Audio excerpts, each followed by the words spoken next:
ఇంకొకటి ఏం జరిగిందంటే నిన్న నా ఫోన్ అంటే ఎక్కడికైనా ఫోన్లో చూస్తాను టైం ఏంటంటే గమని ఫోన్ తీసి చూడటం అలవాటు అయిపోయింది. ఫోన్ నీళ్ళలో పడిపోయి డెడ్ అయిపోయింది. ఫోన్ డెడ్ అయిందంటే అర్థం ఏంటంటే లోకమే అంధకార బంధురం అయిపోయింది అని అర్థం. నా లోకం అంతా అంధకారం అయిపోయింది. ఇప్పుడు మనకి హ్యాండ్సీకి ఇస్తే నేను ట్రై చేస్తానని చెప్పి అప్పుడు పంపించుకుంటున్నాను నా ఫోన్. కాబట్టి నాకు ఆ బంధకాలు లేవు, ఇప్పుడు టైం బంధకాలు చూసుకోవడానికి ఏం లేదు. వస్తా ఉంటే ఒక తొందర కనిపిస్తే మిషనరీ తనని అడిగి గడియారం తెచ్చుకున్నా. ఇది చాలా లేట్గా నడవాలని చెప్పి నేను కోరుకుంటున్నాను. లేకపోతే ఇది కూడా పాడైపోతే నాకు సమస్య ఉండదు. మనకి మధ్యాహ్నం లంచ్ దాకా అనుకోవచ్చు. సంతోషం. లూకా సువార్తలో ఒక వాక్యం నేను చదువుతాను. లూకా సువార్త 7వ అధ్యాయం. లూకా సువార్త 7వ అధ్యాయంలో 4 నుంచి 5 వరకు 4-5 వచ్చాను. 5 కూడా పూర్తిగా చదవను. 5 ఒక లైన్ మాత్రం చదువుతాను. 4వ వచనం పూర్తిగా, 5వ వచనం ఒక లైన్. 8వ అధ్యాయం 8వ అధ్యాయం లూకా 8. బహుజన సమూహము కూడి ప్రతి పట్టణం నుండి ఆయన యొద్దకు వచ్చుచుండగా ఆయన ఉపమాన రీతిగా ఇట్లనెను, విత్తువాడు తన విత్తనములు విత్తుటకు బయలుదేరెను. పరిశుద్ధులైన తండ్రి, నీకు వందనాలు స్వామి. నీ వాక్యం కొరకే నీకు వందనాలు. నీ వాక్యాన్ని మేమందరము కలిసి ధ్యానం చేస్తుండగా పరిశుద్ధాత్మ దేవుడు మాకు సహాయం చేయాలని మేము ప్రార్థిస్తున్నాం. వందనాలు, స్తోత్రాలు. ప్రభువానికి మహిమ ఘనత క్రీస్తు పేర ప్రార్థించి వేడుకొంచున్నాం తండ్రి. ఆమేన్. ఈ అధ్యాయము ఎట్లా ప్రారంభమవుతుందంటే ఆయన సంచారం చేస్తా ఉన్నాడు. ఎక్కడ సంచారం చేస్తున్నాడు? ప్రతి పట్టణములోను ప్రతి గ్రామములోను సంచారం చేస్తున్నాడు. ఎందుకు సంచారం చేస్తున్నాడు? దేవుని రాజ్య సువార్తని ప్రకటించడానికి సంచారం చేస్తా ఉన్నాడు. దేవుని రాజ్య సువార్త ఎవరి దగ్గర అయితే ఉందో వాళ్ళు సంచార జీవులుగా ఉంటారు. వాళ్ళు ఎక్కడో ఒక చోట ఉండిపోరు, సంచార జీవులుగా ఉంటారు. వాళ్ళు కదులుతూ ఉంటారు. దేవుని రాజ్య సువార్త అనేది ఒకవేళ దాన్ని మనం అర్థం చేసుకుని దాన్ని మన జీవితాల్లో అప్లై చేసుకున్నట్లయితే మనం ఒక చోట కూర్చోవడం కష్టం. ప్రభు ఏం చేశాడంటే యెరూషలేములో కూర్చుని ఒక హెడ్ క్వార్టర్స్ పెట్టుకుని నడిపించాల. ప్రభువు ప్రతి గ్రామానికి వెళ్తా ఉన్నాడు, ప్రతి పట్టణానికి వెళ్తా ఉన్నాడు. మొదటి వచనంలో వెంటనే ఆయన దేవుని రాజ్య సువార్తను తెలుపుచు ప్రకటించుచు ప్రతి పట్టణంలోను ప్రతి గ్రామంలోను సంచారం చేస్తా ఉన్నాడు. దేవుని రాజ్య సువార్త అనేది ఏ విశ్వాసం కూడా ఒక చోట కూర్చోనివ్వదు. దేవుని రాజ్య సువార్త దేవుడు మనకు ఎందుకు ఇచ్చాడంటే ఇతరులకు ఇవ్వడానికి. ఇతరులు ఎక్కడున్నారు? ప్రతి పట్టణంలో ఉన్నారు, ప్రతి గ్రామంలో ఉన్నారు, ప్రతి పేటలో ఉన్నారు, ప్రతి స్లమ్ లో ఉన్నారు. ఈ ఇతరులకి సువార్త ప్రకటించడానికి సువార్త కలిగిన వాడు, దేవుని రాజ్య సువార్తను అర్థం చేసుకున్నవాడు, దేవుని రాజ్యాన్ని హృదయాల్లో కలిగిన వాడు మౌనంగా కూర్చోడు, తిరుగుతూ ఉంటాడు, మాట్లాడుతూ ఉంటాడు. ప్రభు అసలు ఈ వచనం చదువుతుంటే ఆ వెంటనే మాట అర్థం చేసుకున్నారా? వెంటనే అనేది అర్థమైందా? అసలు ఎప్పుడైనా అర్థం చేసుకున్నాము? మార్క్స్ వార్త అంతా కూడా వెంటనే ఉంటుంది. లూకా వార్తలో చాలా తక్కువ చోట్ల వెంటనే ఉంది. వెంటనే అంటే అర్థం ఏంటంటే అంత ముందే జరిగింది కదా, అది జరిగిన వెంటనే అనేది మనం అర్థం చేసుకుంటాం. కాదండి, వెంటనే అనే మాట దేన్ని సూచిస్తుందంటే ఒక అర్జెన్సీని సూచిస్తా ఉంది. It is so urgent. వెంటనే చేయాల్సిన కార్యం, ఇమ్మీడియట్లీ చేయాల్సిన కార్యం ఏంటంటే ఈ కార్యము దేవుని రాజ్య సువార్తని ప్రతి పట్టణంలో ప్రతి గ్రామంలో ప్రచారం చేయాలి. వెంటనే చేయాలి. లేట్ చేయడానికి వీల్లేదు. లేట్ చేస్తే ఏం జరుగుతుంది? నువ్వు ఎవరికైతే సువార్త అందించాలనుకుంటున్నావో వాళ్ళు చచ్చిపోతున్నారు. ఒకవేళ ఫిజికల్ గా చచ్చిపోయారనుకోండి, ఇంకొకసారి నీకు ఛాన్స్ దొరకదు. వెంటనే చేస్తా ఉండాలి.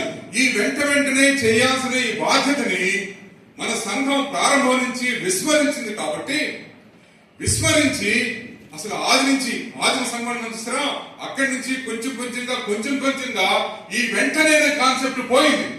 దేవుని రాజ్య సువార్త ప్రకటన అనేది ఒక మిషనరీ ఉద్యమం లాగా, ఒక మిషనరీ ఉద్యమం లాగా దేవుని రాజ్య సువార్త ఈ ఉద్యమ రూపాన్ని కోల్పోయి చాలా కాలం అయిపోయింది.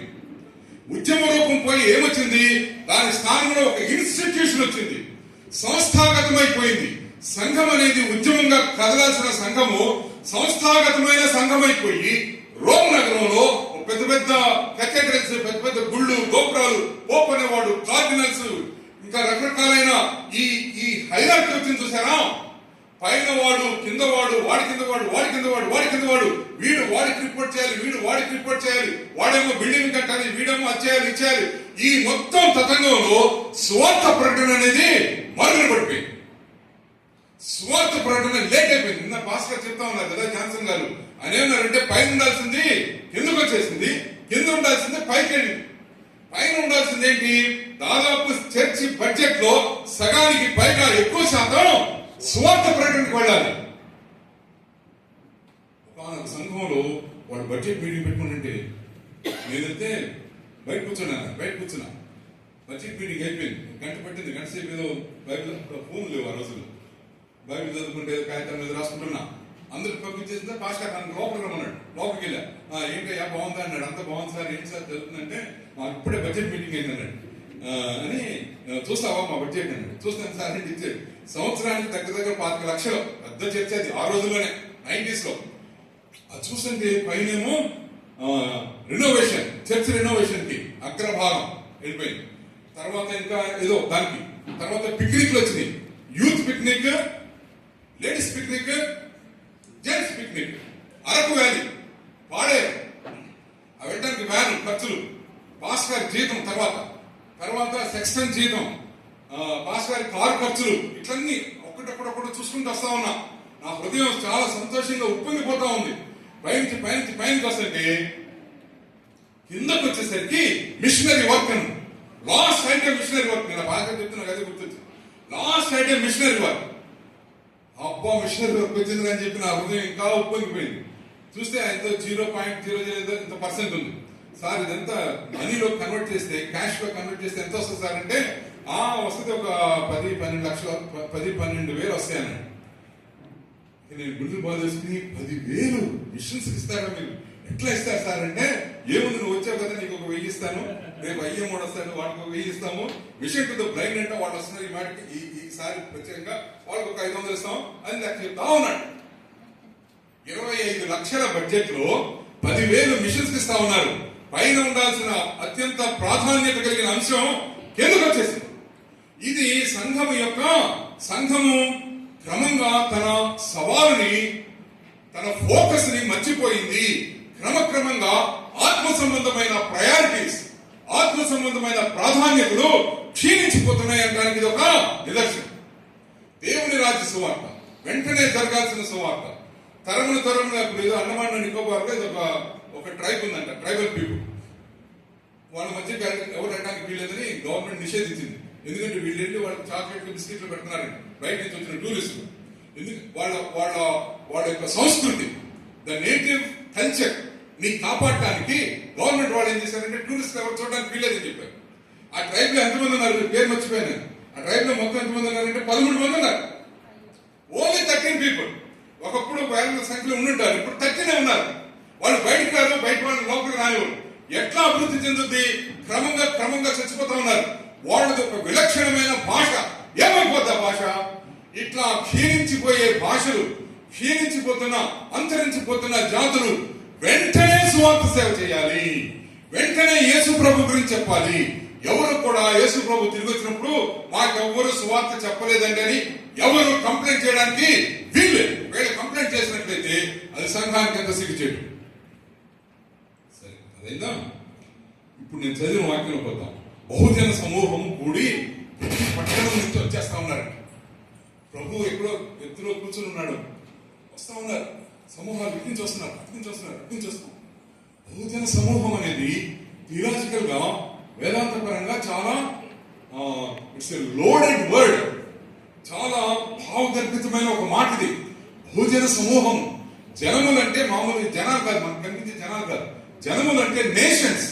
నన్ను అడుగును, జనములను నీకు స్వాస్థ్యముగా ఇస్తానన్నాడు. Ask of me, I will give you nations అంటూ యూ యాజ్ అన్ ఇన్హెరిటెన్స్. స్వాస్థ్యముగా నేషన్స్ ఇచ్చేస్తాడు. నేషన్స్ అంటే జనములు, బహు జన సమూహములు అంటే అనేక రకాలైన నేషన్స్, జనములు. ఒక ప్రక్క నుంచి యూదులు వస్తా ఉన్నారు. ఈ యూదుల్లోనే రకరకాలైన భిన్నమైన వర్గాలు, సద్దుకేలు వస్తా ఉన్నారు, పరిచయాలు వస్తా ఉన్నారు, సుంకరులు వస్తా ఉన్నారు, ఇంకా సాధారణ యూదులు వస్తా ఉన్నారు, ఇంకో ప్రక్క నుంచి సమరయ్య వస్తా ఉన్నారు, ఇంకో ప్రక్క నుంచి గ్రీసు దేశం వాళ్ళు, రోమన్స్ వాళ్ళు వీళ్ళు రకరకాలుగా ప్రభు దగ్గర వస్తా ఉన్నారు. బహుజన సమూహం వస్తా ఉన్నారు. అనేకమైన నేషన్స్. భారతదేశము బహుజన సమూహములతో నిండిపోయిన ఒక దేశం. ప్రపంచంలోనే అత్యధిక జనసాంద్రత కలిగిన దేశాల్లో ఇది ఒక దేశం. అది అత్యంత జనసాంద్రత కలిగిన ఈ దేశంలో 4,500కు పైగా జాతులు ఉన్నాయి. ఈ 4,500కు పైగా జాతులు 1,600 భాషలు మాట్లాడుతూ ఉన్నారు. డైలెక్ట్స్ అంటాం మనం, మాండలికం అంటాం తెలుగు. డైలెక్ట్స్ మాట్లాడుతూ ఉన్నారు. ఈ ప్రధానమైన భాషలు, అచ్చులో ఉన్న భాషలు కాకుండా మిగిలిన అనేకమైన భాషలు భారతదేశంలో ఉన్నాయి. వెంటనే సువార్త సేవ చేయాలి. బహుజన సమూహంలో వస్తా ఉన్నారు.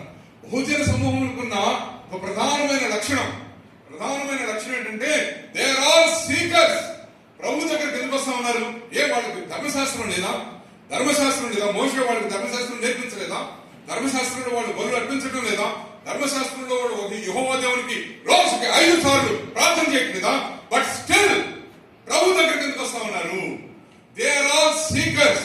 దాహంతో ఆధ్యాత్మిక సంబంధమైన విషయాలు, ఆత్మ సంబంధమైన విషయాలు, దైవిక సంబంధమైన, పరలోక సంబంధమైన విషయాలని ధర్మశాస్త్రం టీచ్ చేయడంలో ఫెయిల్ అయిపోయింది. అందుకని వాళ్ళు చూస్తా ఉన్నారు. ఎవరు చెప్తారు ఇది? యేసు వచ్చారంటే పలా చోట బహుజన సమూహములు వచ్చేస్తా ఉన్నాయి. భారతదేశంలో ఉన్న బహుజన సమూహములు దే ఆర్ ఆల్ సీకర్స్. వాళ్ళందరూ కూడా వెతికేవాళ్ళు, అన్వేషకులు. వాళ్ళు ఏదైనా అక్కడ అరుణాచలంలో ఏదో జరుగుతా ఉంది, నిన్న అయిపోయినట్టు. మకర సంక్రాంతి ఎక్కడ చూసినా జరుగుతా ఉంది, వెళ్తా ఉన్నారు. ఎందుకు వెళ్తున్నారు? సీకర్స్, అన్వేషణ. దేనికోసం అన్వేషణ? హృదయంలో శాంతి కావాలి, జీవితంలో మార్పు కావాలి, పాపం మీద విజయం కావాలి, మరణ భయం నుంచి విడుదల కావాలి. అన్వేషణ. ఎవరిస్తారు ఈ ధైర్యం? ఎవరిస్తారు ఈ పరలోకము? ఈ ముక్తి ఎక్కడిది? వెళ్తా ఉన్నారు కదా. మొదలైన డిసెంబర్ లో నల్ల బట్టలు వెళ్తా ఉంటారు. ఎక్కడికి వెళ్తున్నారు? అక్కడికి వెళ్తా ఉన్నారు. ఎందుకు వెళ్తున్నారు? మనశ్శాంతి కోసం వెళ్తా ఉన్నారు. మనశ్శాంతి దొరికింది. మళ్ళీ 2వ సంవత్సరం ఎందుకు వెళ్తున్నా? మనశ్శాంతి కోసం వెళ్తా ఉన్నా. ఏమైంది? పోయిన సంవత్సరం మనశ్శాంతి అది పోయింది, అక్కడి నుంచి రాగానే పోయింది. వారణాసి వెళ్తా ఉన్నా. ఎందుకు వెళ్తున్నా? కుంభమేళ జరుగుతుంది కదా. కుంభమేళలో అనేక ప్రాంతాల నుంచి లక్షల మంది వస్తూ ఉంటారు భారతదేశం. ఈ మధ్యలో నాగ సాధువులు వస్తారు. వాళ్ళు ఒక ఉప్పన్నాగా చేస్తూ ఉంటారు. మీరు చూడండి టీవీ. ఉప్పన్నాగా వస్తారు. 200-300 మంది నగ్నంగా ఒళ్ళంతా విభూతి రాసుకుని, పెద్ద పెద్ద జడలు వేసుకుని, చేతిలో త్రిశూలాలు పట్టుకుని హరం వస్తా ఉంటారు. భయపడిపోతారు ప్రజలు వాళ్ళని చూసి. వాళ్ళకి నమస్కారాలు చేస్తారు. అసలు వాళ్ళని చూడడానికి కొన్ని లక్షల మంది వస్తారు. వాళ్ళు వస్తా ఉంటే భక్తి భావం ద్విగుణీకృతం అయిపోతుంది, రెట్టింపు అయిపోతుంది. భక్తి భావం ఎంతసేపు ఉంటుంది? ఆ భక్తి భావం ఎంతసేపు ఉంటుంది? వెళ్తా ఉన్నారు, తీర్థయాత్రలు చేస్తా ఉన్నారు. ఈ సంవత్సరం చేశాడు, మళ్ళీ చేస్తాడు. వారణాసి అయిపోయింది సంవత్సరం. వచ్చే సంవత్సరం హరిద్వార్ వెళ్తాడు. ఇంకో వచ్చే సంవత్సరం ఇంకెక్కడికో తిరుపతి వెళ్తాడు. ఇక్కడికి వెళ్తాడు. ఏంటి కారణం అంటే basically an Indian is a seeker. వెతుకుతా ఉన్నాడు. బహుజన సమూహములు యేసు ప్రభువును వెతుక్కుంటా వస్తా ఉన్నారు. వారణాసిలో ఇట్లాంటిది మేళ జరిగితే మేము అప్పుడు ఝాన్సీలో ఉన్నాం. కరపత్రాలు పంచడానికి వెళ్ళాం. అప్పుడు నాకు వెళ్ళాము. పత్రాలు పంచడానికి ఇప్పుడున్నంత రిస్ట్రిక్షన్స్ అప్పుడే లేవు. వెళ్తే అక్కడే ఘాట్స్ దగ్గర, అంటే ఎవరైతే లోపలికి మునిగి బయటకు వచ్చేవాడికి కరపత్రాలు ఇస్తా ఉన్నాం. వాళ్ళు సంతోషించి కళ్ళ కట్టుకుని వెళ్ళేవాడు. గాస్పిల్ ప్యాకెట్స్ ఆ రోజుల్లో అట్లా ఉంది పరిస్థితి. ఎవరి నుంచి ఎందుకు ఇట్లా చేస్తున్నారంటే ఆ చుట్టుపక్కల ఉన్నాడు, వాడు ధర్మ ప్రచారం వాళ్ళే చేయొద్దని చెప్పి వాళ్ళే సరి చెప్పేవాడు. ఆ పరిస్థితి ఇప్పుడు మనమే పోగొట్టున్నాం. వాళ్ళేం చేయట్లా, మనమే దాన్ని వదిలేసుకున్నాం. అట్లా చేస్తా ఉంటే ఈ వారణాసిలో ఉపయోగంలో లేని మందిరాలు, చిన్న మందిరాలు చాలా ఉంటాయి, 100కు పైగా ఉంటాయి. ఈ ప్రధానమైన కాశీ విశ్వనాథుడి మందిరం ప్రక్కనే ఎత్తుగా ఉంటుంది, మెట్లు ఎక్కువ వెళ్ళాలి, కొండలాగా ఉంటాయి, ఎన్నో మందిరాలు ఉంటాయి. చిన్న మందిరాలు. సాల్మన్ పైకి వెళ్ళాడు కరపత్రాలు పంచాడు. ఎవరైనా ఉంటే పత్రాలు పంచాలి. ముఖ్యంగా ఈ ఫారెన్ నుంచి వచ్చేవాళ్ళు అటు పోతారు. వాళ్ళు ఎందుకు పోతారో తెలియదు. అక్కడే వాళ్ళు శుభ్రంగా పట్టుకుని చంపేయడం, లేకపోతే వాళ్ళ దగ్గర దోపిడీ చేయడం, వాళ్ళ ఆడవాళ్ళు వాళ్ళని రేపు చేయడం, అట్లాంటివన్నీ అక్కడే జరుగుతాయి. కానీ వీళ్ళు అక్కడికే వెళ్తారు. మనకు అర్థం కాదు ఈ ఫారెన్ వాళ్ళ సంగతి. వాళ్ళు యేసు ప్రభుని మనకు పంపించిన వాళ్ళే కదా, యేసు ప్రభుని మనం పరిచయం చేసినట్టు. వాళ్ళు అంత కష్టపడి వచ్చి ఇక్కడ ఈ తిప్పలు పడతాం. సరే పండుదలే సాగును పైదాకా వెళ్ళి అక్కడి నుంచి పెద్ద క్యాకేసి పిలిచాడు. నాకు వెనుపడ చూస్తే ఎలా ఇలా అంటున్నాడు. ఏంటి అంటే నువ్వు త్వరగా రా అంటున్నాడు. నేను బ్యాగ్ కింద పడేసి ఏ ప్రమాదం వచ్చిందని పరిగెత్తుకుంటుంటే ఆ రోజులో పరిగెత్తామని ఇప్పుడు పరిగెత్తలే. ఇప్పుడు గట్టిగా అరవై పరిగెత్తడం అది చేయలేదు. ఆ రోజు నేను చెంగలాగా అదిపోయాను. వెళ్ళి ఏమైంది సాధన అంటే తెలుగుడు ఒకడు ఉన్నాడు ఇక్కడ. తెలుగుడు ఉన్నాడా? అప్పటికి చాలా కాలం దాదాపు సంవత్సరాలకి తెలుగు మాట్లాడు. తెలుగుడు ఉన్నాడా? హ్యాపీ. ఎక్కడున్నాడంటే అదిగో అమ్మోన్ ఉన్నాడు అని చెప్పాను. తెలుగుడు మాలో ఉన్నాడని చెప్పి ఆయన చాలా సంతోషపడ్డాడు. వెళ్ళి పలకరించాడు. నేను గొప్ప అక్కడికి వెళ్ళా. చిన్న మందిరం అది, చిన్న వరండా. ఆ వరండా దగ్గర చిన్న కుర్చీ ఉంటుంది, స్టూల్ లాంటిది, ఇలా పెద్దది. దాని మీద బాస్ పెట్టేసి కూర్చున్నాడు. ఆయన కింద జంపకాన ఎలా అంటారు కదా, అది విరిచి వేశాడు. అక్కడ కూర్చుని మెళ్ళో ఈ ఏమంటారు అవి అవన్నీ దండగా వేసుకున్నాడు. ఇంత బూది రాసుకున్నాడు.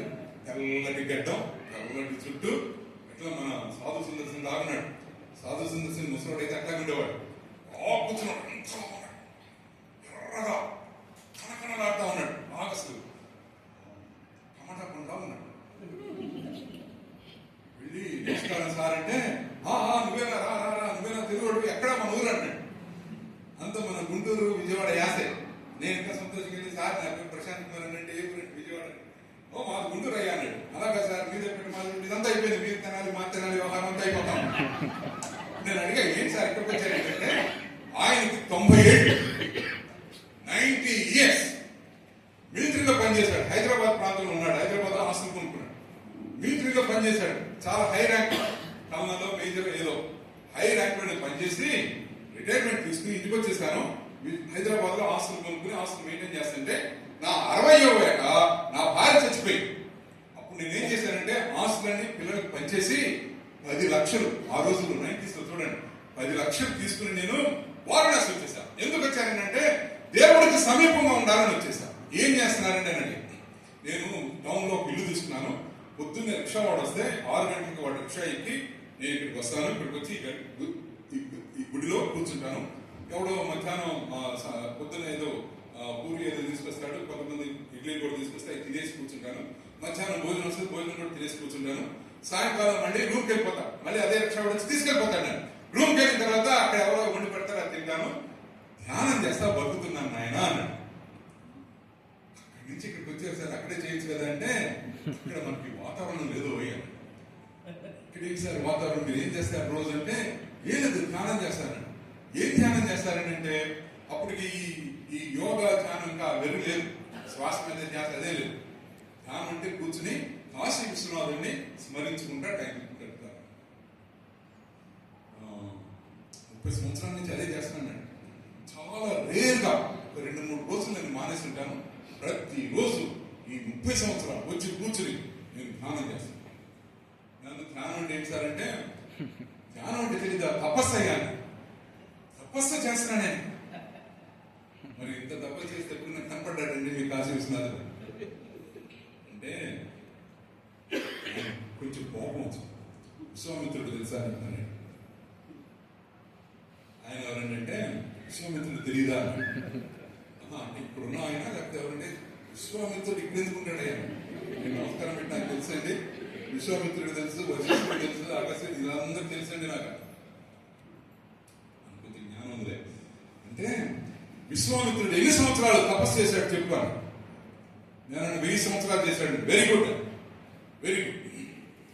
1000 సంవత్సరాలు తపస్సు చేస్తే గాని విశ్వామిత్రుడంత గొప్ప ముని యోగికి దేవుడి దర్శనం కాలేదు.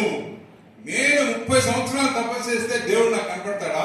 పిచ్చి మాట్లాడు అంటే ఆయనకే నమ్మకం లేదు.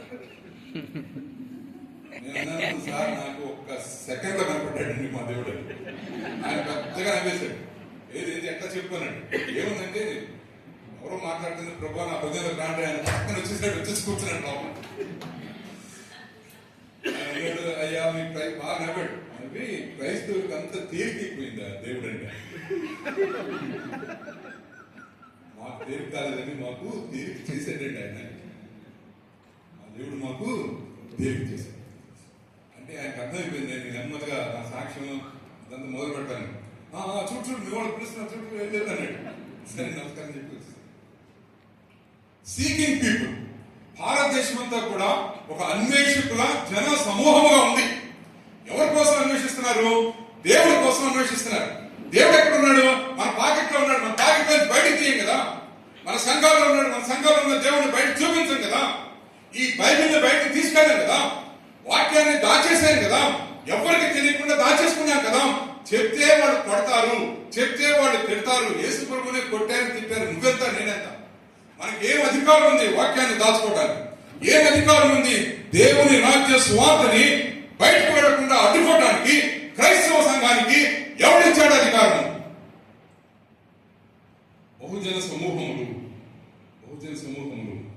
వాళ్ళు సత్యాన్ని అన్వేషిస్తా ఉన్నారు. సత్యాన్ని ఎక్కడ అన్వేషిస్తున్నారంటే సత్యము లేని అసత్యముతో నిండిన లోకంలో సత్యాన్ని అన్వేషిస్తా ఉన్నారు. ఎక్కడి నుంచి వస్తుంది? ఇది ఎట్లా ఉందంటే, ఇద్దరు ఏదో చెప్తారు కదా సామెత, గుడ్డివాడికి దారి చూపించగలడు. చీకటి గదిలో గుడ్డివాడు ఏదో వెతుకుతా ఉన్నాడు. అట్లా ఉంది. వెతుకుతా ఉన్నారు కనపడే వాళ్ళకి. ఎందుకంటే ఈ లోకానికి అధినేత, లోకానికి అధిపతి అయిన వాడికి ప్రభు ఒక బిరుదు ఇచ్చాడు. వాడు అబద్ధికుడు అన్నాడు. అబద్ధికుడు పరిపాలన చేసే లోకంలో ప్రతిదీ అబద్ధమే. దైవం అన్నది కూడా అబద్ధమే. దైవత్వం అబద్ధమే. ముక్తి అబద్ధమే. మోక్షం అబద్ధమే. వాళ్ళు చెప్పే ఏదైనా సరే అబద్ధమే. ఈ అబద్ధాల లోకములో నిజమైన సత్యమైన దేవుడు మనకున్నాడు. ఆ దేవుడిని మనం తెరల వెనకాల దాచిపెట్టేశాం. ఈ అన్వేషకులు బహుజన సమూహం. ఇంకొంచెం మార్క్స్ వార్తలు 6వ అధ్యాయంలో ప్రభు అంటాడు, ప్రభు స్పందించాడు. ఇది దాదాపు ఇదే సంఘటన. ప్రభు కూర్చున్నప్పుడంట అనేక మంది ఆయన దగ్గరకు వస్తా ఉన్నారంట. వాళ్ళని చూసి ఆయన కనికరపడిన మాట గుర్తుందా మీకు? మార్క్స్ వార్త 6వ అధ్యాయం 34, 35. ఆయన ఎట్లా కనికరపడ్డాడంటే, వారు కాపరు లేని గొర్రెల వలె ఉన్నందున కనికరపడను. కనికరం అనే మాట అర్థమైందండి. జాలి, దయ, ప్రేమ, కృప, కటాక్షము, ఇంకా మాట చెప్పండి, కరుణ, ఇవన్నీ మిక్సీలో వేసి పట్టేశారనుకోండి. అందులోంచి కనికరం బయటేస్తుంది. ప్రభు కదిలిపోయింది. కనికరం అనేది కదిలించేస్తుంది. తెలుగు భాషలో ఆర్ద్రత అనే మాట. ఆర్ద్రత అంటే గుండె తడి అని. గుండె తడి. ఒక అవసరాన్ని చూసినప్పుడు, మనోహరమైన దృశ్యాన్ని చూసినప్పుడు, ఒక అవసరంతో నిండిపోయిన వ్యక్తులను చూసినప్పుడు, పరిస్థితులను చూసినప్పుడు గుండె తడి నిలువున నీరైపోయింది. కనికరం అంటే అది. కనికరపడదు. జాలి అనేది వేరు. జాలి అంటే ఏంటంటే మనందరం జాలి పడతాం. జాలి పడని వాడు ఒక్కడు కూడా లేడు ఇక్కడ. వెళ్తాడు, ఎవరిని అడుగుతున్నారు, చిన్న పిల్లలు సంకేసి జాలి పడతాం. కావాలంటే ఒక 100 రూపాయలు 200 ఇచ్చేస్తాం. చెట్టు బస్సు ఎక్కుతామా మర్చిపోతాం. జాలి అంతే, అక్కడే ఉంది. కనికరం అట్లా కాదండి. కనికరం అట్లా కాదు. కార్యాచరణకి నిన్ను గురుగొల్పేది కనికరం. కనికరం అంటే లవ్ అండ్ యాక్షన్ అంటారు కదా, ప్రేమతో పరిచర్యలో చేయడం కనికరం. ఈ కనికరం అనే దాన్ని, కనికరం అనే ఈ పదం ప్రభువుని కదిలించి వేసింది. ఈ జనసమూహాన్ని చూసినప్పుడు కూడా ఆయన కనికరంతో ఊగిపోతా ఉన్నాడు. ఆయన నిలువునా నీరైపోతా ఉన్నాడు. ఎందుకంటే రకరకాలైన అవసరాలు, రకరకాలైన ఆత్మ సంబంధమైన, ఆధ్యాత్మిక సంబంధమైన, భౌతిక సంబంధమైన, శారీరక సంబంధమైన అవసరాలు, చచ్చిపోతున్న వాళ్ళు, పక్షపాతం ఉన్నవాళ్ళు, కుష్ఠరోగులు, క్యాన్సర్ తో బాధపడుతున్నారు, టీబీతో బాధపడుతున్న వాళ్ళు, అయిన ఈ లోకము ప్రభు ముందు కనపడేసరికి ప్రభువు కనికరముతో ఊదిపోయాడు. చర్చి ఎక్కడ ఈ కనికరాన్ని పారేస్తుంది? ఈ కనికరం అనే జ్యువెల్, ఈ కనికరం అనే మణి ముకుటాన్ని, కనికరం అనే ఈ గొప్ప వైఢూర్యాన్ని, వజ్రాన్ని సంఘము ఏ గుంటలో, ఏ చెరువులో పారేస్తుంది. కనికరం లేని క్రైస్తవుడా కనికరంతో ఊగిపోతా ఉన్నాడు. అవసరాలతో నిన్న ప్రజలు అజ్ఞానం, అవినీతి, విగ్రహాలు పరిపాలన చేస్తున్న ఈ దేశం ఎంత అసలు విశ్వాసం కూడా ఎట్లా నిద్రపోతాడు? ప్రార్థన చేయకుండా ఎట్లా ఉంటాడు? మొర పెట్టుకుండా ఎట్లా ఉంటాడండి?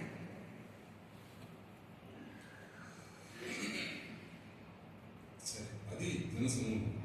అప్పుడు ఆయన వాళ్ళని చూడగానే అబ్బాను నోరు తెచ్చాడు. వాళ్ళని చూడగానే ఆయన హృదయం నుంచి మాటలు బయటకు వస్తా ఉన్నాయి. మాటలు భావంతో నిండిన మాట. ఆయన ఏమన్నాడంటే, విత్తువాడు తన విత్తనము విత్తుటకు బయలుదేరాడు. విత్తువాడు తన విత్తనము విత్తుటకు. సరే, ఇదే ఇప్పుడే పెట్టామనుకోండి, ఈ నంద్యాలలోనే విత్తడానికి అన్న పిలిచామనుకోండి, మనం ఎట్లా ఇంట్రడ్యూస్ చేస్తామండి? లేకపోతే ఆయన్ని, ఆ మహానుభావుడిని ఎట్లా ఇంట్రడ్యూస్ చేస్తాం? పెద్ద బ్యానర్ పెడతాం. బ్యానర్ పెట్టి సూట్ వేసుకుంటాం. సూట్ వేసిన ఫోటో ఒకటి పెడతాం. టై ఉంటుంది. నేను చాలా కాలం ఫోటోలు పంపించండి అంటే పంపించండి. నేనంటే నా మొహం చూసి ఎవడొస్తాడు అయ్యండి, లేదండి నీ మొహం బాగుంటుందని పంపించండి. లేదు లేదు బాగా నా మొహం చూసినాడు ఎవరు రారయ్యాడు, లేదు నాకు పంపించండి. నేను పంపించను అని పిలవద్దండి. అప్పుడు సరే వాళ్ళు ఊరికి పేరేసుకుంటారు కానీ ఫోటో వేయాలి. మొన్న శ్రీధర్ రెడ్డి గారి కదా కొంచెం రోజులు మారుతున్నాయి కదా, ఫోటో చూపించుకోవాలి కదా. అందుకని కొన్ని చిన్న చిన్న గ్రూప్స్ ఈయూ వాళ్ళు పిలిచినప్పుడు, లేకపోతే ఎఫ్బీ వాళ్ళు పిలిచినప్పుడు వాళ్ళ ఒకవేళ ఫోటో అడిగితే కొంచెం పంపిస్తున్నాడు కానీ కొంచెం తీవ్రంగా మందలించి పంపిస్తారు. వాళ్ళు సూట్లు వేసుకుంటారు. ఇట్లా నిన్న మన శ్రీధర్ వేసుకున్నాడు కదా, సీరియస్ అయిపోయింది. ఎందుకు సూట్ ఎందుకు వేయలేదండి? మీరు నిన్న అంత మాట అన్నారు కదా, నేను వేయనండి తెచ్చుకున్నాను నిన్న చెప్పి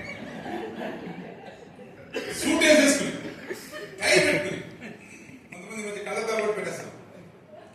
ఫుట్లో బ్యానర్ పైన గొప్ప దైవజనుడు మన సిటీకి వచ్చేస్తున్నాడు. ఏంటి గొప్ప దైవజనుడు?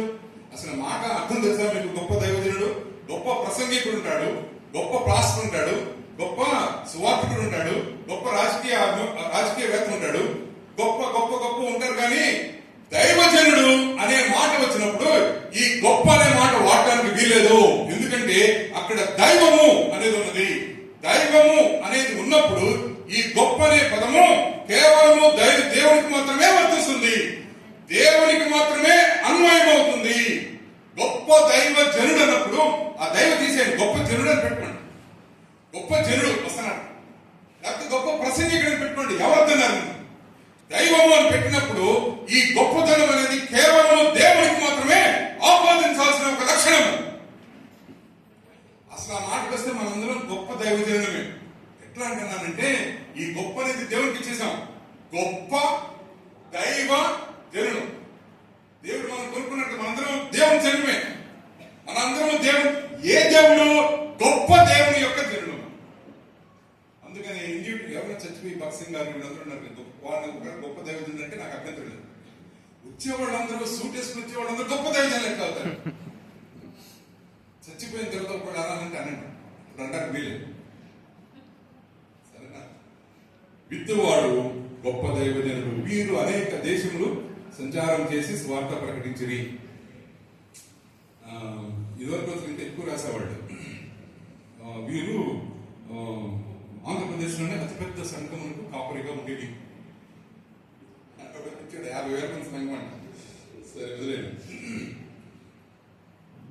50,000 సంఘం ఏంటండి? Non sense.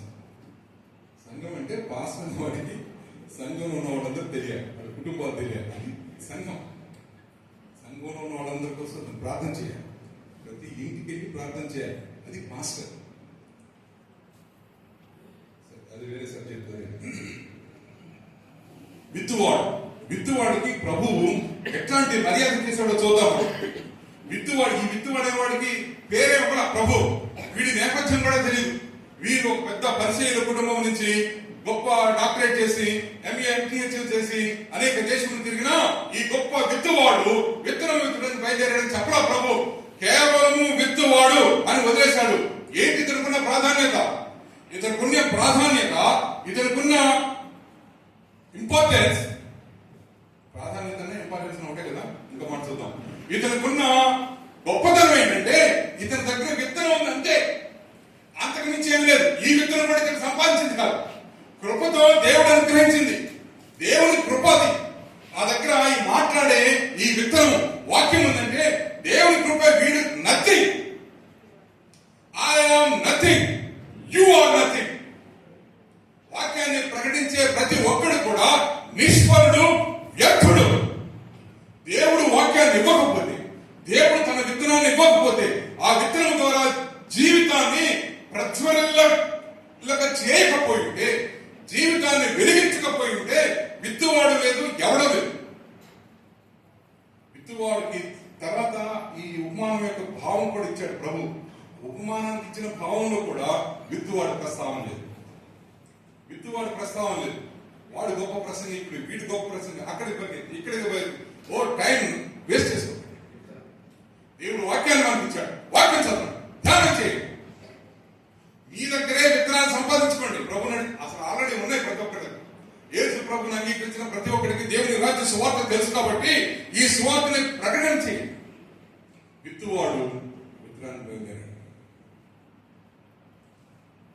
ఇంకొక తమాషా విషయం ఏంటంటే ప్రభు ఏమన్నాడు చూడండి, 5వ వచనంలో, విత్తువాడు ఏ విత్తనాలంట? తన విత్తనము విత్తడానికి బయలుదేరాడు. విత్తువాడు విత్తనాలే. వాడి దగ్గర స్టాక్ ఉంది, విత్తనాల స్టాక్. ఎక్కడి నుంచి ఏంటి విత్తనాల స్టాక్ అంటే వాడి అనుభవం, వాడి సాక్ష్యం. వాడికి దేవుడు అర్థం చేసినా, దేవుడు అర్థం చెప్పినా, దేవుడు అతని మనసు తెరిచి ఇచ్చిన వాక్య భావం. ఈ వాక్య భావాన్ని, ఈ వాక్యాన్ని తనదిగా చేసుకున్నాడు. ఈ విత్తనాన్ని తనదిగా చేసుకున్నాడు. తన విత్తనం, తన సాక్ష్యం చెప్తాడు. నీ సాక్ష్యం, నా సాక్ష్యం ఎవరు చెప్పడానికి వీల్లేదు. నా సాక్ష్యం నేనే చెప్తాను.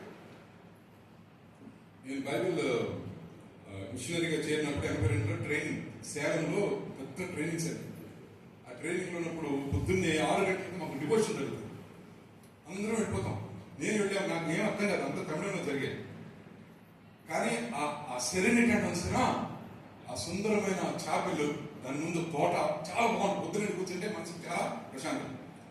అందుకని నేను వెళ్ళేవాడు. వెళ్ళి కూర్చుంటే ఒకడు సాక్ష్యం చెప్తా ఉన్నాడు. ప్రతిరోజు ఒక సాక్ష్యము, తర్వాత మాస్టర్లో ఎవరైనా చిన్న వాక్యం చెప్తాను. వాడు సాక్ష్యం చెప్పడం మొదలుపెట్టాడు. వాడేమన్నాడంటే, నేను యేసు ప్రభు నిజమైన దేవుడు కాదని చెప్పి నేను చాలా శత్రువుగా జీవించాను. బైబిల్ నేను తగలబెట్టాను. అందరూ గొప్పోడు, చాలా బైబిల్ తగలబెట్టాడు, గొప్పోడు బాబును అనుకున్నాను. తర్వాత నేను ఏం చేశానంటే, మా అమ్మ చేసే పూజల మీద నాకు నమ్మకం ఉండేది కాదు. అమ్మతో ఎప్పుడు వాగ్వాదం పెట్టుకుంటా ఉండేవాడిని. వెలుగుడు దాకా బాగా. తర్వాత నేను ఒక రోజు గట్టిగా ఎవరో చెప్పారు, బయట ఎవరో భాష యేసు ప్రభు నిజమైన దేవుడని. అప్పుడు నేను వచ్చేసి నా గదిలో కూర్చుని ఏడుస్తా ప్రార్థన చేస్తాను. ఒకవేళ యేసు ప్రభు నువ్వే దేవుడు అయితే, దేవుడు ఒకవేళ నిజంగా యేసు ప్రభు అయితే, యేసు ప్రభావం నాకు కనపడు అనే ప్రార్థన చేస్తాను. మా ఇంటి వెనకాల ఒక రైల్వే లైన్ అంతా ఉంది. ఆ రైల్వే లైన్ నేను చెప్పాను 4 గంటలకు పాసింజర్ వస్తుంది. ప్రభావం నాకు కనపడకపోతే నేను ఆ పాసింజర్ కింద తలపెట్టి చచ్చిపోతానని ప్రార్థన చేస్తున్నా. వెనకాల మా డైరెక్టర్ గారు పెద్ద కాగేశారు, ఒరే నాయన నీ సాక్ష్యం చెప్పరా, సాధు సుందర్ సింగ్ సాక్ష్యం ఎందుకురా బాబు అంటే. సాధు సుందర్ సింగ్ సాక్ష్యం చెప్తావు ఏంటరా, నీ సాక్ష్యం చెప్పాను. వాడు అయ్యా లేదయ్యా ఇది నా సాక్ష్యం, నోరు మూసుకురా కూర్చోన్నాడు. వాడు చెప్పేదంతా అంతకుముందు సాధు సుందర్ సింగ్ పుస్తకం చదివాడు, అందులో చెప్పేస్తా ఉన్నాడు. వాడు అనుకున్నాడు ఎవరు చదవలేదు అనుకున్నాడు. అక్కడ ఉన్న వాళ్ళైతే చదివాడే. అందరికీ సాధు సుందర్ సింగ్ సాక్ష్యం తెలుసు. వీడు సాధు సుందర్ సింగ్ సాక్ష్యం చెప్పేస్తున్నాడు, కన్నీటితో చాలా ఎమోషన్తో చెప్పేస్తాడు. కూర్చో తప్ప అనమిత్తరం నీ సాక్ష్యం చెప్పు. కొన్నిసార్లు అనుకుంటాం, నేను అప్పుడు కొంతమంది మ్యాచ్ పెట్టుకుంటా. వాళ్ళు చెప్తారు నేను ఇట్లా సిగరెట్ తాగేవాడిని, దెబ్బలాట్లు ఉండేవాడిని, చాలా ఘోరమైన వ్యభిచారిని చెప్పేస్తా ఉంటాడు. మళ్ళీ నువ్వు సాక్ష్యం చెప్పినట్టు నాకేం ఉండేది కదా. సాక్ష్యం చెప్పడానికి ఏముంది, ఎప్పుడో ప్రభు మాట్లాడితే ప్రభు నా బుద్ధి అయిపోయింది, ఫినిష్, వెరీ సింపుల్. తర్వాత దేవుడు క్రమంగా జీవితాన్ని మార్చుకుంటూ వచ్చాడు, కంప్లీట్ గా మారిపోయింది. ఇప్పుడు వాళ్ళతో ఎట్లా నేను మ్యాచ్ ఆడతాను, ఇది ఒక ఒక ఒక తప్పుడు ధోరణి మన క్రైస్తవులో ఉంది. ఏంటంటే చాలా బలమైన, నేను 10 మందిని హత్య చేశానని చెప్తే చాలా గొప్ప సాక్ష్యం అనుకుంటా. ఎవడో ప్రసాద్ ఎవడో ఉన్నాడు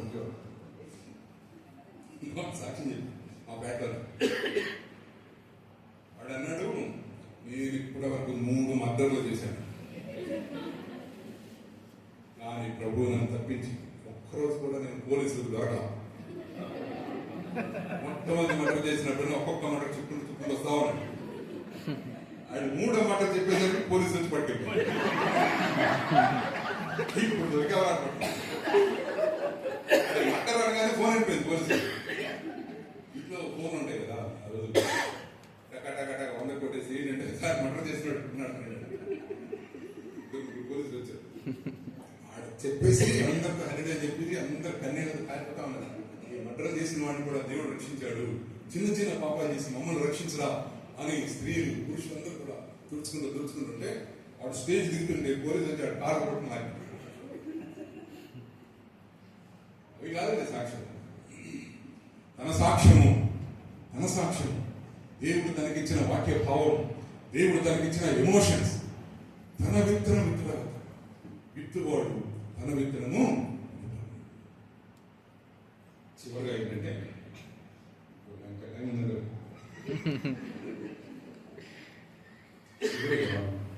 తన విత్తనము విత్తుటకు బయలుదేరును అని మనం బయలుదేరి వెళ్తాం. ప్రభు కూడా అదే ప్రారంభంలో మనం చదివిన మొదలుపెట్టినప్పుడు ఆయన ప్రతి గ్రామంలో సంచారం చేస్తారు, వాక్యం చెప్పడానికి బయలుదేరు. యేసు ప్రభు నీ కొరకు మరణించడానికి లోకానికి వచ్చాడు అని ఒక విషయం చెప్తాం. చెప్పే ప్రధానమైన విషయం ఏంటంటే ముఖ్యంగా భారతదేశం దేని నమ్ముతుంది?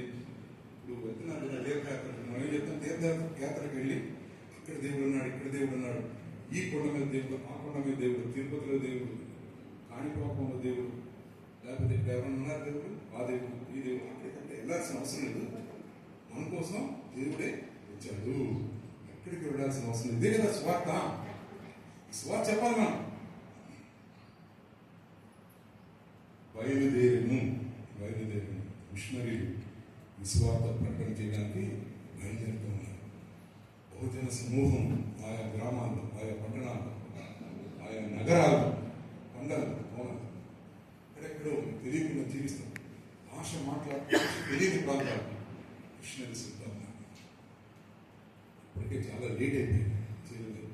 ఒక 50-60 సంవత్సరాల క్రితం చీకటి కాలం వచ్చుచుండే పొట్టు కాలం ఉపయోగించని చెప్పి అనిల్ జపసింగ్ అని పాట రాశారు. తెలుసా పాట? చీకటి కాలం వచ్చుచుండే పొట్టు కాలం ఉపయోగించు, తలుపులు తెరచి వెళ్ళగానే విరిగిన మనసుతో సాగలేదు. ఎక్కడికి సాగాలి? సువార్త ప్రకటన జరిగిన చోటుకి సాగిపోవాలి, వెళ్ళాలి, వెళ్ళకపోతే పంపించాలి. అనిల్ జపసింగ్ గారు ఎఫ్ఎంబీలో ఉన్నప్పుడు రాసిన పాట ఇది. తర్వాత ఆయన విశ్వాన్ని స్థాపించి విశ్వానికి డైరెక్టర్ అయ్యారు. విశ్వానికి స్థాపకం అనిల్ జపసింగ్. అంతకుముందు ఎఫ్ఎంబీలో ఉన్నప్పుడు ఆయన పాటలన్నీ రాశారు. చీకటి కాలం వచ్చేసింది. 60 సంవత్సరాల క్రితం చెప్పిన ఈ ప్రవచనాన్ని మనం సీరియస్ గా తీసుకోవాలి. సంఘం సీరియస్ గా తీసుకోవాలి. సంఘం పాడుతా ఉండగా చీకటి కాలం వచ్చుతుండే అని పాడాం కదా, వచ్చేసింది. చీకటి కాలం వచ్చేసింది. సువార్త ప్రకటనకి ద్వారాలన్నీ టక మూసుకుపోతా ఉన్నాయి. చిన్న విషయాలకు వచ్చి పట్టేసుకుంటా ఉన్నారు, క్వశ్చన్ చేస్తా ఉన్నారు. మనం అనుకుంటున్నాం ఇదేదో పెద్ద ఉపద్రవం వచ్చి పడిపోయింది. ఇది ఉపద్రవం కాదండి, ఇలాగే జరుగుతుంది. ఆదిమ సంఘంలో ఇలాగే జరిగింది. యేసు అని చెప్పిన వాడిని తీసుకెళ్లి సిలువ వేశారు, ఉరి తీశారు, కత్తితో నరికి చంపారు. యేసు సువార్తను ప్రకటించే వాళ్ళని సింహాలకి ఎరగా వేశారు. అది సహజము. సువార్తకి ఈ లోకంలో ఉన్న లోక అధినేతకి సువార్తకి ఎప్పుడు కూడా ఘర్షణ జరుగుతూ ఉంటుంది. కాబట్టి ఈ హింసలు అనేవి, వ్యతిరేకత అనేది అత్యంత సహజము. మనం అనుకుంటున్నాం ఏదో వచ్చి పడిపోయింది, ఏం వచ్చి పడలా, జరగాల్సిందే జరుగుతూ ఉంది. ఈ 2000 సంవత్సరాలు యేసు ప్రభువు చనిపోయి తిరిగి లేచి వెళ్ళిన దగ్గర నుంచి ఈనాటి వరకు చాలా ఫ్రీగా స్వార్థ ప్రకటించారు. పరిస్థితిని చూసారా, అది చాలా అసహజము.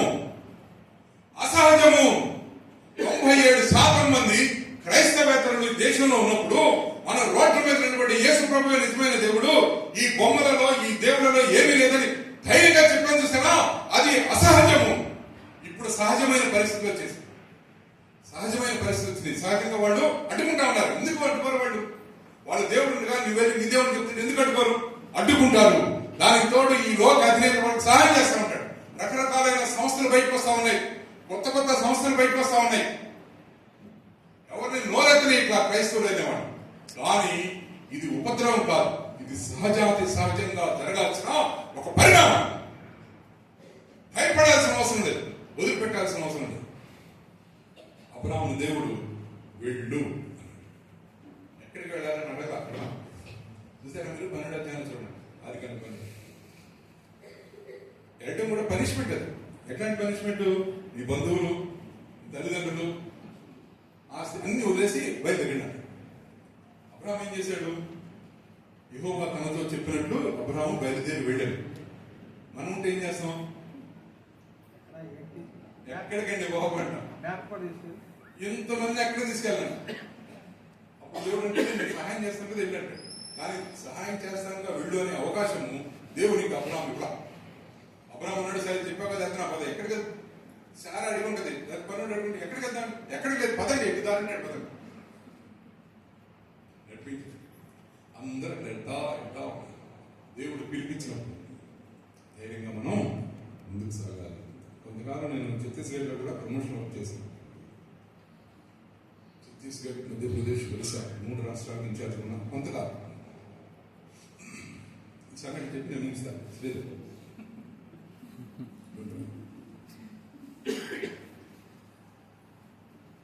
చిన్న రూమ్ వస్తే అది ఎవరో మా ఫ్రెండ్, మా భార్య ఉంది కదా, నా భార్య ఉపాసనాదేవి గారి అన్న అక్కడ పనిచేసేది. ఆయన ఫ్రెండ్స్ ఉన్నారు కొంతమంది. ఆ ఫ్రెండ్స్ ఒక అన్నాడు, రండి బాబు మా ఇంట్లో పెట్టుకోండి, మా ఇంటికి 3 రూమ్లు పెట్టుకుంటా, రూమ్లో కూర్చొని కూర్చోటం, ఫోన్లు చేయడం, తిరగడం, చూడడం. ఆదివారం చర్చికి వెళ్ళి వస్తా ఉన్నాం. వస్తుంది ఆకాశం 10:30-11 అవుతుంది. హోటల్ ఓపెన్ చేయలేదు కదా, హోటల్ ఓపెన్ చేసింది, ఓపెన్ కూర్చున్నాం. మన మామూలుగా రైస్ అంటే వాళ్ళు ఎవరు నవ్వుతారు, వాడు రైస్ ఏంటంటారు. అందుకని ఏముంది తింటానంటే ఏవో బ్రెడ్ తీసుకొస్తే అది నేను తింటా ఉన్నాను. రైస్ కూడా అవుతుందండి, నాకు కొంచెం వెయిట్ చేయండి అన్నారు. సరే ముందు తింటాను. బైబిల్ ప్రక్కన తెలుగు బైబిల్. నేను ఇంగ్లీష్ చర్చికి వెళ్ళినా బైబిల్ తెలుగు బైబిల్ తీసుకుంటాను. నాకు ఇంగ్లీష్ ఎక్కడ వచ్చి వచ్చింది. అలా పెట్టి కూర్చుంది. సర్వ్ చేయడానికి అబ్బాయి వచ్చాడు, కుర్రాడు. వాడు 24-25 ఉంటాయి. వచ్చి వెంటనే దగ్గర నుంచి బైబిల్ చేయబెట్టి ఇట్లా చెప్పి ఇలా అన్నాడు. సాధారణ అట్లా చేస్తే నాకు కోపం వస్తుంది.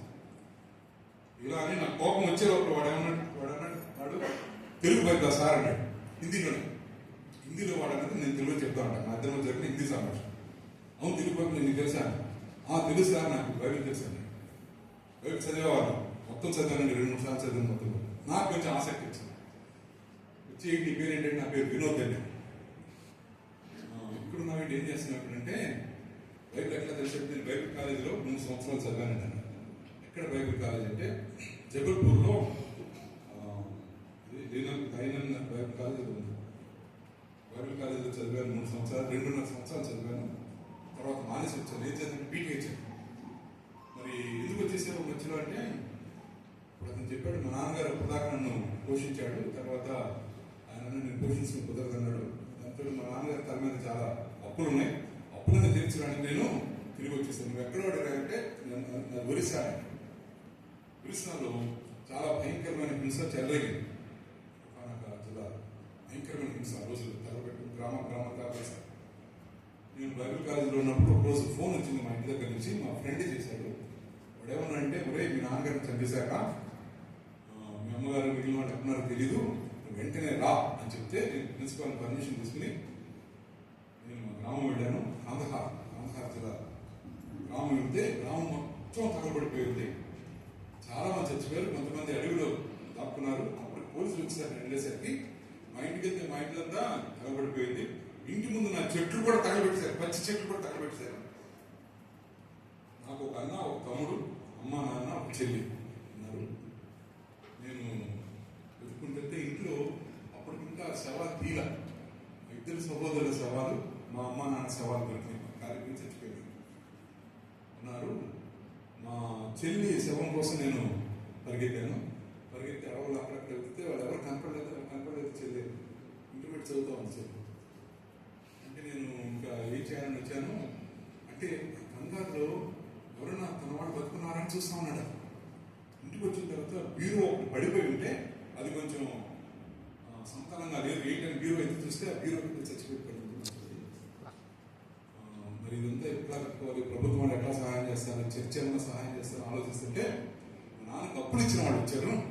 వాళ్ళు వచ్చి ఎవరైనా అప్పు ఇవ్వాలి, మీ అన్న చదువు కనిపిస్తున్నాడు, నీ చదువు కనిపిస్తున్నాడు అని చెప్పారు. వాళ్ళక నేను మీరే బాధపడకండి, నేను అప్పు తీరుస్తానన్నాను. వాళ్ళన్నా సరే తీర్చని చెప్పి లోపల నేను బైబిల్ కాలేజీలో ఉన్నప్పుడు నేను ప్రార్థన చేస్తున్నప్పుడు దేవుడు నన్ను కాశ్మీర్ తెలుసు వార్త ప్రకటించమని చెప్పాడు. కాశ్మీర్ కొరకు నేను ప్రార్థన చేస్తాను, ఈ మధ్యలో జరిగింది అని చెప్తున్నాడు. చెప్తుంటే నేను ఎక్కడికి పని చేస్తాను, ఇక్కడ నాకు 15,000 ఇస్తారు, 2,000 3,000 ఉంచుకుని మిగిలిన డబ్బంతా కూడా అప్పు తెచ్చినట్టు పంపించేస్తాను నేను. అదే అయిపోయింది సార్, 2 సంవత్సరాలు అయిపోతే అప్పంతా ఇక్కడంతా మేడం గారు చాలా మంచోడు అని చెప్తున్నాను. చెప్తుంటే మరి బీటీహెచ్ అంతే కన్నా అతను అన్నాడు, ఎప్పుడన్నీ తీరిన తర్వాత మళ్ళా బీటీహెచ్ చేయడానికి వెళ్తాను నేను. వెళ్ళి ప్రిన్సిపాల్ గారి మధ్యలో ఎప్పుడో ఫోన్ చేసి నువ్వు రా, నీకు ఫ్రీ ఎడ్యుకేషన్ ఇస్తామని చెప్పాడు. కానీ అప్పుడు దేవుడు నేను ఎట్లా వెళ్తానండి. నేను అన్నాను, బాబు ఎఫ్ఎంబీలో చేరితే ఎఫ్ఎంబీ వాళ్ళు నీ జీవితం నుంచి అడ్వాన్స్ ఇస్తారు, అడ్వాన్స్ నువ్వు ముందు అక్కడ కట్టేసాయి, అప్పు తీర్చేసాయి. తర్వాత నువ్వు మిగిల్చిన 6 నెలల చదువు చూసారా, దానికి కూడా ఎఫ్ఎంబీ వాళ్ళే పోషిస్తారు. వెళ్ళి చక్కగా కాలేజ్ చేసి తర్వాత మీరు ఎఫ్ఎంబీ లీడర్స్ కి నాకు కాశ్మీర్కి దేవుడు నన్ను పిలుస్తున్నాడంటే నేను చక్కగా దీవించి నేను కాశ్మీర్కి మిషనరీగా పంపిస్తారు, ఎఫ్ఎంబీలో చేరరాదా అన్నా. నేను చాలా మిషన్స్ గురించి విన్నానండి, కానీ దేవుడు నాకు ప్రత్యేకంగా నన్ను కాశ్మీర్ వెళ్ళమని చెప్పాడు. ఎఫ్ఎంబీలో చేరేదనుకోండి, కాశ్మీరే కదా అని హిమాచల్ ప్రదేశ్కి పంపిస్తారు నన్ను, లేకపోతే ఇంకెక్కడికైనా పంపిస్తారు, లేకపోతే ఆఫీస్లో పెట్టుకుంటారు. అది నాకు ఇష్టం లేదు సార్, నేను ఒకళ్ళ కింద ఉండను, నేను యేసు ప్రభు కింద ఉండే పనిచేస్తాను. సరే ఏంటి కోరిక ఏంటంటే కన్నీటితో చెప్పాడు, త్వరగా అప్పు తీర్చేసి త్వరగా డిగ్రీ పూర్తి చేసి నేను కాశ్మీర్కి వెళ్తాను. ఏం చేస్తావంటే కాశ్మీర్లో చచ్చిపోవడానికి కూడా రెడీ అండి. ఎక్కడికి వెళ్ళమన్నాడు దేవుడు, కాశ్మీర్కి వెళ్ళమన్నాడు. కాశ్మీర్లో దేవుని యొక్క కన్సర్న్, దేవుని యొక్క ఆలోచన ఏంటంటే కాశ్మీర్లో ఉన్న జనసమూహం, హిమాచల్లో ఉన్న జనసమూహం, గుజరాత్లో ఉన్న జనసమూహం, బహుజనసమూహం, దేవుని యొక్క కన్సర్న్ లేట్ చేయడానికి వీలు వెంటనే సమర్చం. ఆ వెంటనే అనే మాట మీరు మనసులో పెట్టేసుకుని త్వరగా స్వార్ చేయాలి. మిషనరీస్ని పంపించారు కదా, మిషనరీతో మాట్లాడుతూ ఉండండి. దయచేసి మిషనరీతో మాట్లాడుతూ ఉండండి. వెళ్ళావా, ఈరోజు గ్రామానికి వెళ్ళావా లేదా? ఒకవేళ మిషనరీ దగ్గర నుంచి మీకు రిపోర్ట్స్ రాకపోతే శ్రీధర్ని పట్టుకోండి, మాకు రిపోర్ట్స్ రావట్లేదు, ఏం చేస్తున్నాడు మా మిషనరీ? వెంటనే చేయాలి కదా సువార్త, అక్కడ సువార్త చేయాలి వెంటనే అని కోరుకునేవాళ్ళు మీరున్న ప్రాంతంలోనే, నువ్వు పనిచేస్తున్న స్కూల్లోని, నువ్వు పనిచేస్తున్న ఆఫీస్లోని, నువ్వు ప్రయాణం చేస్తున్న బస్సులోని, ట్రైన్లోని, ఫ్లైట్లోని ప్రక్కన ఉన్న వాడికి సువార్త చెప్పండి. ఆ సువార్త కూడా వెంటనే చెప్పండి. చచ్చిపోయేవాడు చచ్చిపోతున్న ఇంకొకడికి పరలోకం ఎట్లా వెళ్ళాలి అని చెప్పారు సరే, అదే సువార్త. టైం లేదు, నువ్వు పోతా లేకపోతే వాడు పోతా.